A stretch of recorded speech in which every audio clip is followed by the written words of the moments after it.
And today, we're going to talk about this ugly word, envy. Envy. To me, this is just me, I think this is the ugliest thing in human nature. I know it is the ugliest thing in me. There is no bright side, upside, positive side to this word. And we can put the word jealousy. I like envy because it sounds, I don't know, a little bit more sinister. Envy is that thing, and I'll just, if confession's good for the soul, I'm about to do my soul a big favor because there's a lot of you to confess to. The thing that I don't like about me the most, and if you can't relate to this, please don't judge me too harshly. The thing I don't like about me the most is that every once in a while, someone will fail, and my initial emotion is like, yes. And I hate that about me. Now, eventually I get over it and like, Andy, that's terrible. But I hate that every once in a while somebody goes down or somebody makes a mistake or trips up. I don't know if it's public figure or private or whatever. Don't raise your hand. Have you ever had this experience where you are, okay, it's not just me, even folks on the front row, right, at home, somebody, and that your initial emotion, the first thing that pops up is, yes, like that'll show them, or somehow that made me feel better about me, and then you immediately, if you're sane, you're like, oh, that's horrible. I just think for me that is the ugliest part of me. And imagine if that became the boss of you. Imagine if that is the boss of you. That's an ugly thing. That will ruin what is most valuable and most important to you. And I think it resides in all of us. King Solomon, considered the wisest man who ever lived next to Jesus, said this. He just goes right at it. He says, envy rots the bones. Envy rots the bones. In other words, when we are envious, we're focused on someone out there and what they've done and what they have and who they raised and how smart their grandkids are and how cool their car is. And Solomon says, don't kid yourself. The consequences of envy, they may be a little bit out there, but at the end of the day, envy rots the bones. Here's why. It leaves us competing. This is the joke. This is how ridiculous this is. It leaves us competing with people that don't even know there's a competition. And we're striving so hard to drive cooler, live cooler, be smarter, do better, perform better. We're competing with people. They don't even know there's a competition. And it makes us arrogant because we're successful and we accomplish more than they did, or it makes us depressed and we despise ourselves because we fall short. Again, there's no upside. There's no positive side to envy. It rots the bones. It ruins relationships. It'll make you a not very good friend, a not very good sister-in-law or brother-in-law or cousin or child or brother or sister or whatever it might be. And so, if you have to leave early or you lose electricity, here's the bottom line. Just knock it off, all right? Just stop with that. If only it was that easy, right? But this isn't going to go away. Suddenly we feel it. We don't mean to feel it. We don't know where it comes from. Jesus says, I'm telling you where it came from. It came from within you. It is in you. You just dare not allow it to be the boss of you. So even if it never goes away, it doesn't have to control us. It doesn't have to drive us. We can begin to monitor our heart and deal with it. Because this is just my opinion. I don't think envy is a problem to be solved. I think it's a tension to manage. Because we're human and we're fallen, and it's just natural to compare, and it's natural to, allow our self-esteem to be built upon what other people are doing as opposed to what God has perhaps called us to do. So the great news is Solomon, who gives us the envy rots the bone statement, Solomon also gives us a way forward. In fact, in his writings, he gives us a place to go. This is how I think about it. He gives us a place to go mentally, so that when you find yourself drifting emotionally toward envy, or you find yourself drifting emotionally toward comparison or jealousy, whatever word you want to use, when you find yourself drifting there emotionally, or suddenly that ugly part of you crops up and starts, he says, let me tell you somewhere you can go mentally. And when you start to lean that way emotionally, and it gives us a word picture to help us regain our balance. Because one of the things that's important to remember throughout this series is that all of these emotions, the reason they get in control is they throw us off balance. Anger throws you off balance. That's why you come back and you're like, I can't believe I said that, did that.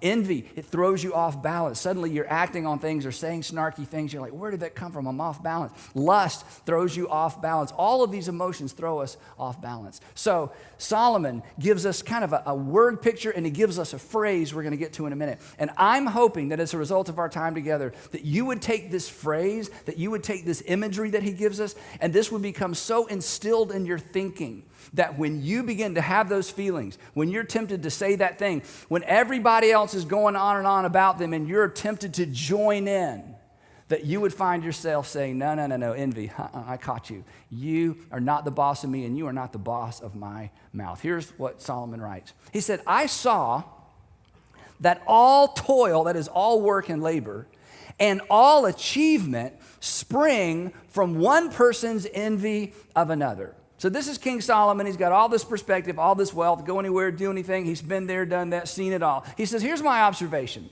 For the most part, and this is a little bit of hyperbole, but for the most part, he says, as I've observed people, everybody is competing with everybody else. And everybody is determining how successful they are by measuring themselves and their success by everybody else's success. This is going on 3,000 years ago. It's just human nature. They're determining where they are based on where everybody else is. Sound familiar? They're determining where they are based on where everybody else is. And then he says, this is ridiculous, but he uses a different word. He says, this is meaningless. This is meaningless. And then he gives us this word picture. These next few words are the words that I hope you'll just grab a hold of, and that this will become part of your internal vocabulary. So that when you start having those internal, imaginary conversations with people, do you ever do this where you're having an imaginary conversation with people? Yeah, and how you always say the right thing in your imagination, right? And they always look stupid? Is that just me? Sometimes I have imaginary conversations with people and there's a crowd, And they're like, Andy, yes, then I just drop the mic and walk off like Jesus and the Pharisees, But we always sound good. So this is a phrase that I think we should all incorporate into our repertoire. So when we start having these imaginary conversations, this is where we go. Here's what he says. He says, I saw all this toil, all this achievement spring from one person's envy of another. This too is meaningless, a chasing after the wind. Let's just say this together. A chasing after the wind. Everybody, one more time. A chasing after the wind. Now, I want you to think of that. That is powerful imagery. Chasing the wind. It's endless. There's no finish line. There's no peace. There's no ultimate satisfaction. There's no contentment.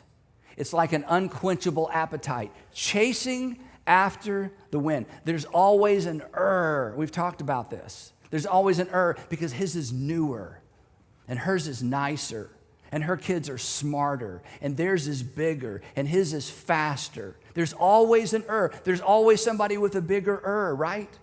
And so if you're chasing the wind, if envy becomes the boss of you, you're just chasing the wind. It never ends. There's never any satisfaction. There's never contentment. As we're going to see, you can't even enjoy your own accomplishments. Dissatisfaction guaranteed if you chase the wind. If you allow envy to become the boss of you in any area, or as we're going to see, even in a single relationship. It steals the joy from our accomplishments because there's always someone who's accomplishing more, right? And so when you catch yourself looking in that direction, when you catch yourself drifting in that direction, when your emotions begin to go in that direction, that's when you have to step back and say, no, envy, listen to me. You are not the boss of me. That is simply chasing the wind, and I don't chase the wind. That is just chasing the wind, and I don't chase the wind. Envy, you're not the boss of me. No, I'm not even going there. Envy, I'm not going there. That's just chasing the wind. I don't chase the wind. That's sideways energy. It's a waste of my time. I'm not going to waste my time, which is my life, chasing the wind. Your time is your life. But on the other hand, Solomon was a very accomplished person. I mean, he was a king. He accomplished more in his lifetime than anybody else ever accomplished in his lifetime. So he's not trying to bait us into being lazy or to do less or to accomplish less. He says, no, only a fool would fold their hands and ruin themselves. This is his imagery of somebody who's like, well, I'm not even going to try. Well, if I can't make 100%, I don't care what percent, I'm not even going to try. If I can't compete at all, why? If I can't win, why compete at all? I'm just not even going to try. He's like, no, that's not the answer either. This isn't about being passive. This isn't about doing your best. This isn't about trying to accomplish something in the world. This is not about being or non-productive. And then he's so wise, he brings these two ideas together. On one hand, you don't just give up and do nothing. On the other hand, you don't stress yourself out trying to be someone you're not. Then he gives us, again, more imagery. It's so powerful. He says, better. And for some of us, this is good news. For others of us, this is going to be a struggle because of the way you're wired, because of your temperament, because of your personality. He says, better one handful with tranquility than two handfuls with toil and chasing after the wind. It's better to have one handful of what you were designed to do and what you were created for than to have two handfuls when one of those handfuls is just stressing you out because you're trying to keep up with someone you'll never keep up with.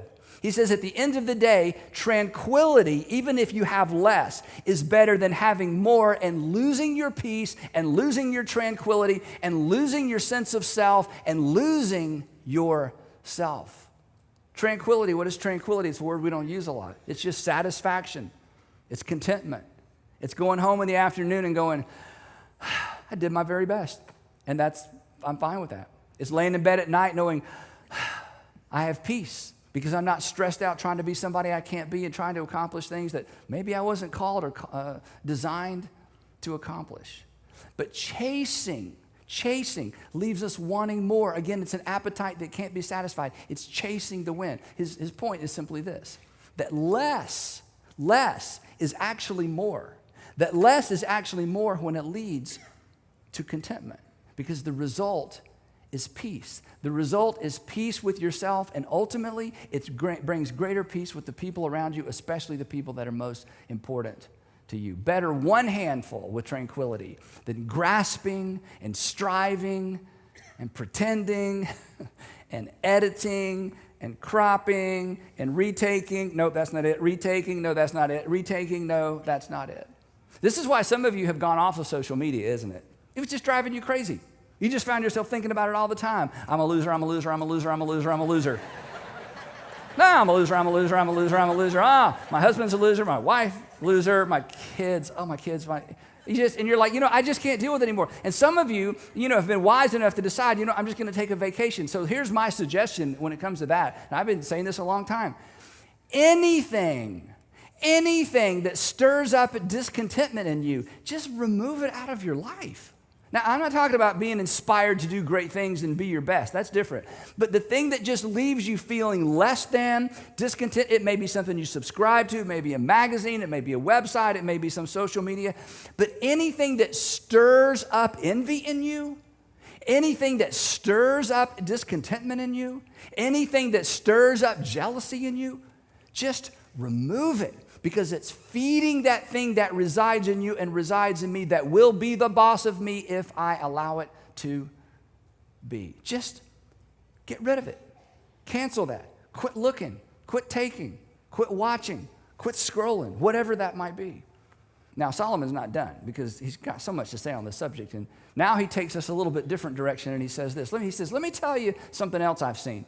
Again, I saw something meaningless, or we would say just ridiculous. I saw something else meaningless under the sun. Under the sun was his way of saying in this world. There was this guy, and he was all alone. He didn't have a son, and he didn't have a brother. Now, in this context, when you read a phrase like this, here's what it meant. He didn't have anyone to leave his stuff to, because women could not inherit in this culture. So here's this guy, and he has no son, and he has no brother. He has no one to leave his stuff to. And Solomon says, but I watched this guy, and there was no end to his toil. He just would not let up. Yet his eyes were not content with his wealth. He was just going after it and working and accumulating and doing more and more and more and just killing it, but just going for it. Just so much focus on what he was doing. And then Solomon says, this guy finally stopped and ask a question, a really important question. If you're an ambitious person like me, if you love progress like me, if you love accomplishment like me, here's a question you need to ask. Here's a question I need to ask. here's a question we probably need to ask from time to time. He said, I saw this guy he doesn't even have anybody to leave this stuff to. And he finally pauses and he asks this question. For whom am I toiling? In other words, who am I doing this for? Really? Well, why am I doing this? This is it. What's really driving me? What am I trying to prove? And here's the tough part. Who am I trying to prove it to? Or if you don't like prepositions at the ends of sentences, to whom am I trying to prove it, right? So here, let me ask you. This is something to think about. This is a question to wrestle to the ground. Why do you stress yourself out to do everything that you do? Really? And now, again, the fathers is like, doing it for my family. Really? So your family's pushing you, you get up in the morning and your family's at the door going, come on, Dad, get out there, and come on, Dad, you can do this. You're doing this for your family. Maybe you are, but maybe there's a deeper answer to that question. Come on, men. Maybe there's more going on. Why are you doing this? Why are you doing this really? For whom are you doing this? Are you internally competing with someone? And your competition with the person out there that doesn't even know you're competing with them, or the industry out there, they don't even know you exist, much less you're competing with them. And in your competition, you're actually alienating the people you say you're doing this for. It happens all the time, doesn't it? This is a great question. For whom am I competing? For whom am I toiling? For some of you, there's a name. For some of you, there's a face. For some of you, it's your father. For some of you, it's your mother. For some of you, this happens all the time. I'm not trying to stir up any emotion. For some of you, it's for a deceased parent. You're still trying to prove yourself to someone who's not even around to see. This is an important question. Because until we have an answer to this question, we may be internally striving, envying, we are desiring, or we are jealous for their approval. We're jealous for that pat on the head. We're jealous for something we can't even get.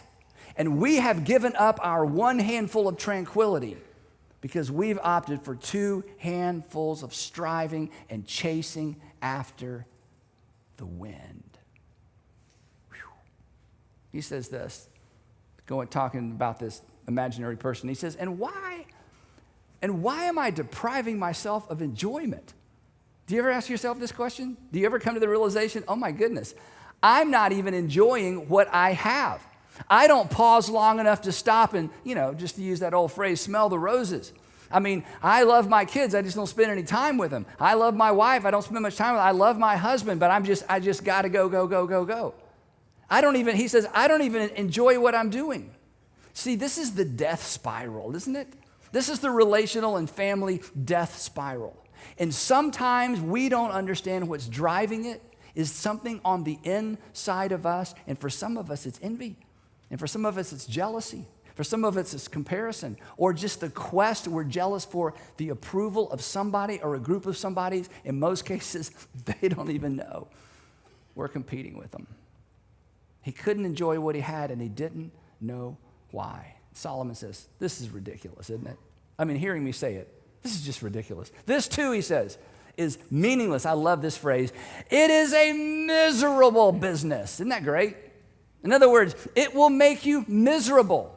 You'll put a check in every box. You'll accomplish everything on your to-do list. You'll get the award. You'll graduate at the top of your class, and you'll go home, and you will be miserable because something's driving you, and you've never put your finger on it. Now, if you're not a Christian or a religious person, let me just say this to you, okay? You'll never be what you were created or designed or what you have the potential to be. You will never be what you were designed or created or have the potential to be as long as you're looking over your shoulder at what everybody else is becoming. Now, if you're a Christian, this is even more serious because you'll never experience God's purpose for your life if you're distracted by God's purpose for someone else. Now, this is a big deal. This is a really big deal to me. I grew up with a very successful father, and I don't know any other way to say this. I followed him in the family business, so to speak, okay? I mean, my dad is a pastor. There was a time, when I was thinking about ministry and looking at what he was doing, you're going to think I'm exaggerating. This is, once upon a time, there was no internet. Does anyone remember this? Okay, yes. It was a terrible time, right? This didn't mean anything. In fact, half of the words we used didn't mean anything before the internet, right? In fact, they meant other things. It's kind of funny to think about. So before there was an internet, my dad, this would be amazing now. My dad was on television, shortwave radio or radio preaching in every country of the world every day of the week. He was preaching in every country of the world every day of the week by television, radio, or shortwave radio, because radio stations would blast his preaching across national boundaries. I'm sure that's somehow illegal, and people with shortwave radios could listen to him preach when it was illegal to preach in some of those countries. And then I come along, I'm like, yeah, I'm going to go be in the ministry. Well, what are you going to do? I think he did it all. I think it's pretty much all done. If your dad's preaching every country of the world every day of the week, and what is there left to do? And I just remember struggling. I felt like this is something I want to do. But to fall into the comparison trap, and he was so great. He never put that on me. He never, ever put that on me. I put it on myself. And I found myself, like some of us find ourselves, kind of competing with someone who doesn't know there's a competition. Competing with people who would be shocked and feel like, wait, why do you feel like you're competing? But to find the race that God has called you to run, and to find the lane that you're to run in, and to quit looking over your shoulder and looking at all the other lanes to see what other people are doing, it is so extraordinarily liberating. And do you know what it does? It allows you to work harder with more peace. You work harder, you get more accomplished with more contentment. And you begin to measure success differently. Now, I'm still trying to figure this out because this is a tension to manage. So every day, in some capacity, I find myself saying under my breath, envy, you're not the boss of me. I'm not going there. I'm not chasing the wind. So here's the phrase that Solomon began all this with. I just gave you the second half. Here's the entire sentence. Here's what he says. This is so powerful. A heart at peace gives life to the body, but envy rots the bones. A heart at peace. That is, this is this internal thing. Finding peace, finding contentment, finding that sense of, I've done all I know to do. I've done my very best. I will be content with one handful and tranquility. He says, a heart at peace gives life to the body, but it's envy that rots the bones. In other words, you cannot compete. You cannot compete or compare your way to peace. You cannot compete or compare your way to peace. You cannot win by chasing the wind.